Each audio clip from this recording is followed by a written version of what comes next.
It's been almost a week since Manchester Angels and the Love activists announced they had occupied Charlotte House in central Manchester.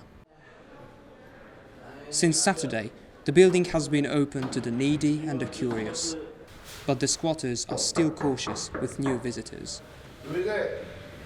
It's a 5-floor non-residential building owned by PP Developments Limited, a company registered in the British Virgin Islands. We tried to contact them for comment, but we couldn't find a website or a contact number for them. The building had stood empty for years before the squatters moved in through an open window in July this year. Now it serves as a homeless shelter.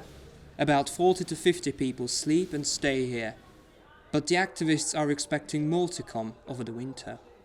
And they want the building to provide more than just shelter. Well, we've been in and out of the building since July. And more recently we went public last Saturday for World Homeless Day. We opened it up to the public, we got it all cleaned out, we got some basic amenities in, we got the bathroom, the shower, so that people can literally come off the streets and just give them the basic needs that they need. We're not the professionals, so we're not going to try and claim to be messiahs, but once we've got these people in and we can analyse them individually, we can then signpost them to the professionals that can help. No drink, no drugs, but we don't judge. If you do take drink and drugs, you can do it outside the building. You can go and do it wherever you want. We're not going to try and make somebody stop drinking instantly because that could kill them. We're not the professionals where it comes to recovery. So we're saying, if you do whatever you do, that's your choice.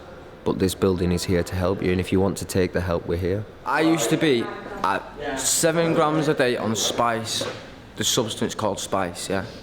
Now, I don't even touch a cigarette or anything. Right about now, I eat and I do sport, I don't do nothing else. And I swear to God, yeah, since I've come off the streets into this squat, yeah, this has done so much out for me. It's unreal, you wouldn't even think about it. Coming into a squat like this, you won't think the favours that it can do for you, but I tell you what, anyone that wants to quit the spice or anything, yeah, this is the best place to be because it saved me and it stopped me from having the raging habit all day long. I'm not like forced to live on the streets. I've got an option of like being at my granddad's, but I've got depression and it's too hard to live with family, so I've moved with friends into a tent. I've been there for about a month now, so it's a bit hard to cope in a house sometimes, so I came out here instead. So. It's not just homeless people you meet here.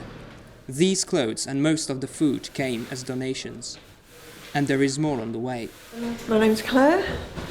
I've just come, it's my first time here, but I've been following this on Facebook and I'm really impressed by what looks like is going on here, so I thought I'd bring a few bits and pieces. I've come down today to bring a tent and some clothes, and I'm going to ask what support they need from me, and I'm also spreading word to ask people to donate clothes, coats and boots and things like that because it's going to get cold now and there's no support out there, so people have got to stand together now and do something about it. The big question now is, how long can the squatters stay? The council is not involved. They regard this as a private dispute. The squatters told us they had met the owners' representatives who allegedly offered them money to leave. A claim we couldn't independently verify. The squatters stayed. To remove them, the owner has now to seek an interim possession order or IPO at a British court. The guys want the building back and they've seen that we're in here and we're in court on Friday for an interim possession order. They're stating that we broke into this building, which is a complete lie. Why? Because we actually came through an open window.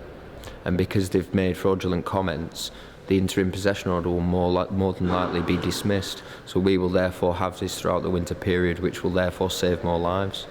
But even if they have to leave this place, the homeless activists say they will continue squatting in Greater Manchester's empty properties.